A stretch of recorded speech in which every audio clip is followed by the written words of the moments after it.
真侪学童当咧专注暖身，就是希望明年会当伫赛事当中取得好成绩。那你待会要比什么？2次。那你呢？只有蛙式。只有蛙式。你是第一次比这个比赛吗？第一次哦。那心情怎么样？心情如何啊？好好啊。进前为了防疫原因，协进会停办3天，无办游泳比赛。如今疫情趋缓，理事长洪淑娟甲会内干部开会讨论后，决定恢复办理，邀请台南市南区7间小学学生共同拼勇气。这一次呢的疫情后的第一场我们那个协进会的游泳比赛联合基础国小。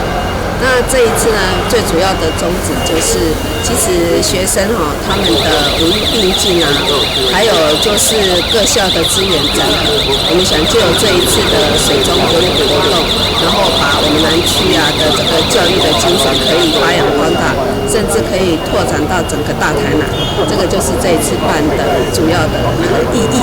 就是这几年的疫情，所以有暂缓实施。那今年很高兴，就是又可以重回这样的一个景象，就是7校的小朋友共同来就是进行这个游泳比赛。那喜树国小这边也很高兴，可以就是提供这样的一个场地那有这样的一个就是好的一个游泳池，可以让我们7校的小朋友在这里发挥，然后展现运动家的一个精神。